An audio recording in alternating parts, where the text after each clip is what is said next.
What's up, guys? It is John from Side Hustle Experiment. I have my good friend Miles today on the channel. We talked so much. He's done over $2 million in the last 12 months in sales. We talk about how he did business from 6 to 7 figures, how he sets his spend goals, or kind of how he thinks about that. It's not the typical answer that I thought. Ways he gets inventory for cheaper prices than anyone else does.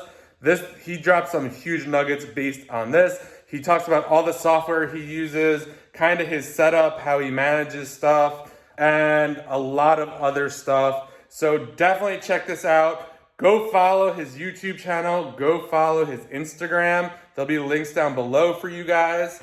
And let us know what you think in the comments. We'll be happy to answer any question you have. Enjoy the video, guys. What's up, guys? It is John from Side Hustle Experiment. I'm here with my good friend Miles, Flips4Miles. He does a ton of revenue on Amazon FBA. Welcome, Miles. Thanks for being here. Of course, man. Happy to chop it up here, talking all things online arbitrage type of stuff we live and breathe and all that. So talk about it all day. So happy to talk about it a little more here today. So me and Miles just shot a video. I'll link down kind of how he got started. So if you want to check that out, go check that out. This is going to be more how he got from 6 figures to 7 figures in sales. So a little bit more of an advanced video, or really something you can look forward to as you're growing your business. So let's just get into it. What type of business model do you currently run, and what types of products do you typically buy? Yeah, so I do strictly online arbitrage, and it is almost exclusively shoes, clothing, and apparel, some sporting goods outside of seasonal times, like Q4 with toys and such. How are you finding all these profitable products to sell? A lot of people kind of balk, like, oh, like how are they finding this stuff?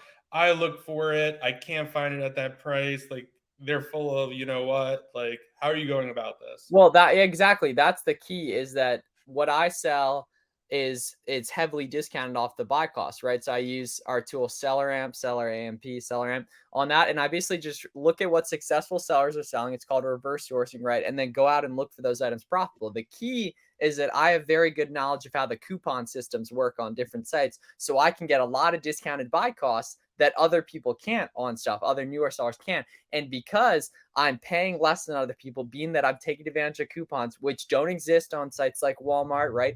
Everyone's paying the same thing on Walmart. But then on something like Foot Locker, for example, there's lots of coupons. So my buy cost is less. And because I'm paying less than other people, that's a layer of complexity on stuff. Additionally, because I sell higher average sale price, higher ASP stuff, shoes, clothing, typically higher than like your average, like topical, something like that. And there's variations on those listings. There's different colors, different sizes on the stuff. There's layers of complexity on that, which creates a long-term nature and a compounding effect of stuff, in that XYZ amount of products I buy this month, I might be able to buy some of those next month. Or if there's a big sale in October, I might be able to buy some of them then. And your knowledge compounds a lot. And that, being that I've been in it a while, I know certain SKUs these days, right? And sure, I'm not able to sell them year round, but there's a major compounding effect to things. And because I've been at it for a while, I'm very niche in the brands and categories I like to carry on stuff, and I have great coupon knowledge. I'm able to really do some good stuff on some high volume, really popular brands based off that. And then it combines right down the line. When I was getting started a year and a half ago,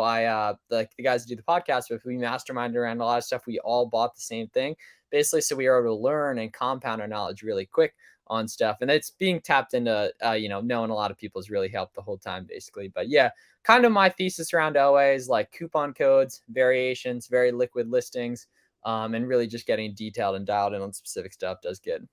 Yeah, no, I definitely found that helpful. I've gotten more into apparel myself. At first, I really didn't like the returns and everything Worth else. it. So worth it. Yeah, and then what I found, like when I was doing beauty, I was like, oh, beauty and this and that. But now, like in random brands, and it's hard to master like Yes. different Oh, that's such a categories. good point. And then I'm starting Yeah. to get IP complaints, or people Yeah. saying I've never got an IP complaint for Nike or Yeah. like these bigger brands. So now Adidas. I'm just like, okay, like time to focus on apparel, just Yeah, deal with because returns.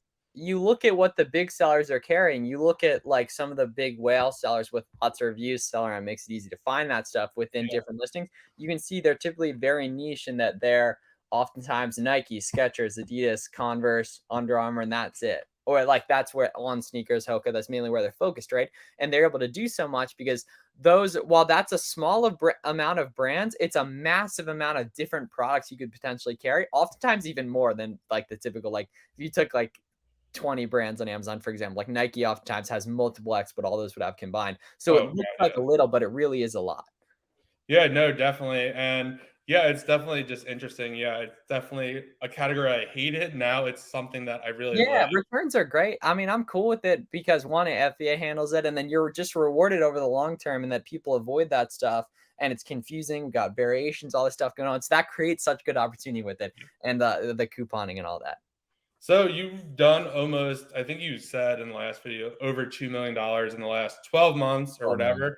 So how are you kind of mapping that out, like in terms of a daily spend goal? Are you trying to hit something for the month? Are you doing something for the day or the week? Yeah, okay, that's a very good question. And we were doing the podcast yesterday, which we got to do another episode with you, by the way, on Oh it. yeah, definitely. I'd love to And do that. Billy said how he doesn't like daily spend goals because it makes you buy extra on bad days and it caps you on good days. So I actually like the much more of the idea of like the monthly or something, Yeah, just because like there's different stuff that comes up and that you like not every Tuesday you can do great work on. You can't do great work with that every day. Most days you can, but there's other days where you really want to sprint.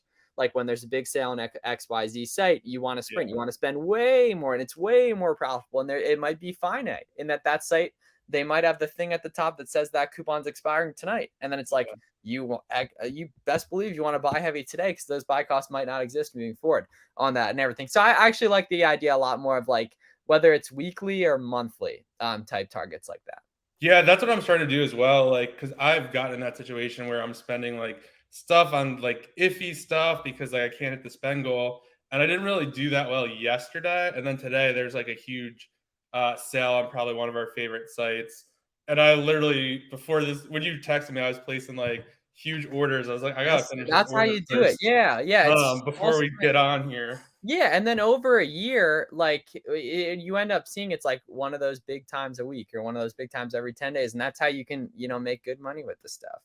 Yeah, so you're spending a ton of money, obviously. So how are you getting rid of cancellations? Everyone always talks about that. So what's kind of your strategy for that? Yeah, so don't buy off target. Yeah, And then facts. honestly, like pretty much everywhere else, it's pretty easy to get around on stuff, or at least there's definitely an element of luck involved with it. And I've aged accounts on lots of Yeah. sites, but there's been times where like my boys and I have gone like SWAT teams on different websites, all ripping orders to try and find the combination of no cancel, Google Pay, Apple Pay, PayPal account, Mm, PayPal no account, yeah.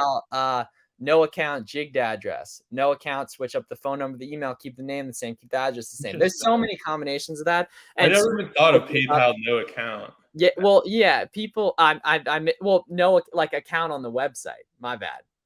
Oh, okay, Yeah, okay, okay. which I Yeah, actually think you low key might even be able to do, or no, it would have to be an invoice on that. But yeah, like account. So like there we go, right? So account on the yeah, website, new account on the website, PayPal, old account on the website, PayPal, no account on the website. There's so many yeah. combinations of stuff, and oftentimes it is a multi-person effort to get around something like that. I'm on stuff, and in many cases, I would say even in general, Amazon is a great group project on stuff, just much easier because you're if you have one person's mistakes compounding as opposed to your mistakes compounding, you learn all the mistakes much quicker on different stuff. This is some really good questions on that, but yeah, Yeah, no, it's really like digging, to be honest, just digging with yeah, can. and I think that's also a really good point why you have to be like connected because like there are a lot of times where I texted you the other day. I was like, "Have you ever bought from this site? Like, are there any limits? Like, how much can you spend?" Instead of me going and like placing an order for 50, then like I'm automatically banned. Exactly. Like Yeah, happens in the or you community. think you're banned. Yeah. Yeah, yeah, and that's the thing. Thinking Yeah. you're banned and being banned is the same thing. Without and like so many times, I'll like show this one site does ban, right? It's called Hibbit Sports. It's very good. Oh And yeah. people will be like, I'll be like, yeah, so you should get banned on here. They'll be like, oh, I don't want to get banned. You weren't making money from there in the first place, so Exactly. you might as well make money from it. And that like because not buying from a site and being banned is the same thing. To Yeah, as well exactly. Yeah, on yeah, that, yeah. yeah. So you already talked about most of your things are replenishable. And so what Yeah, does your a typical good day point look though on like? that I'd like to make is that Yeah, it's go not necessarily replenishable from the same site though. It's kind of just for it. omnipresent season because I sell Nike, Adidas, Converse, big brands. They're carried on lots of different websites. and then compound it over time, you can get but different buy costs at different websites. And I think that's a misconception I got to make more clear. Yeah, no, I would just say with that too. And I know you're on Chris Grant's podcast, and I kind of like the almost definition of replenishables that he has. He likes to say it's like just because you can't buy it year round doesn't mean it's replenishable. If you could buy it 5 times a month and make $100 on it, or just during Christmas you could buy these Legos and make that's somewhat a replenishable. Yeah, and over the long term, like as you best believe it is. Like our guy Jameson talks about that. Oh How yeah. there's certain stuff he does every year. It's like when you think about, oh damn, dude, I've only been at this for 3 years. Some people have been at it for 7. It's a lot longer. They've had more, data aggregation on stuff, and there is stuff you can do every year, which is pretty cool. Yeah, no, definitely. So you have a pretty big business. Do you have any like systems you have in place? You're using spreadsheets or like how you tracking replenishables and stuff like that? I know there's really not too many good answers from the people I've talked to anyway. Yeah. But like Yeah, I was like, Yeah, so tracking, the big thing I've added recently that like pretty much everyone should use in my opinion is the Google Sheets functionality with yeah, SellerAmp that's for not just stuff you're buying today, but stuff to look at seasonally, stuff to check out in the future, adding little notes and caveats and links to that. It's huge. And then honestly, not really much else. I mean, Prep Center obviously has like a Google Sheet or whatever that like helps. But other than that, it's kind of just, find as much inventory as possible and then figuring out at the end of the year what I actually made. As long as the credit card's getting paid off, like getting some money out each month. yeah, no, and that's a really good point of like having future almost spreadsheets, like one for the holidays. I know I have one Yes. too. Huge. That was like if this was on sale, and I just kind of drop it in there because you never know if it will be or not in the future. So what does your typical day look like? Yeah, so I wake up, try to be productive till like noon. So I do a lot of the Amazon work in the morning and then a lot of the content stuff at night. And then I'm like tweeting throughout the day and stuff. Basically, you're kind of always thinking of stuff, which is a blessing and a curse. For right Yeah. now, it's definitely a blessing in the wealth accumulation phase of life on stuff. But yeah, honestly, it's like Amazon in the morning, buying in the morning. Sometimes I'll buy stuff late at night too because I can think clearly, or a lot more clearly at night, which probably should end up being in the morning. On stuff. But yeah, so like any prep I'm doing will be in the morning, any MF in the morning, and then content at night. And typically not much during the afternoon, but it's probably gonna get colder. So I'm gonna be a demon getting work done probably from like October to March because you can't go outside during the afternoon or anything as leisurely. Yeah, no, that's awesome. The last question, what do you think has been one of the biggest factors or contributors from you getting from like 6 figures to 7 figures? I guess for most, like you did it pretty quickly, I would say. Yeah, confidence on great SKUs. Just Okay. really quick answer, just confidence to buy heavy on great SKUs. Yeah, no, and I've kind of lacked that. I actually talked to Warner the other day, and he was like, "Bro, like you know what you're doing. Like you need to like You do, and pull the that's you're trigger gonna see harder." when yeah, dude, like you'll see, and you'll text me when it happens. You'll be like, damn, you're right. Yeah, 100%. Yeah, no, and that's kind of what I'm doing now. Like I've tested Good. so much stuff, so now today, like I'm just going to spend a ton of money on that one website. So I'm looking forward to that. Good. Thanks for being here. Really appreciate it. Thanks for dropping your course. knowledge. Where can people find you on the Yep. socials? Yeah, so Flips4Miles on all platforms. Buy Box Bandits podcast, and software at selleramp.com, selleramp.com. You can get a free trial. All right, cool deal. Thanks a lot, Miles. I really appreciate it. I know gold is not enough. She's a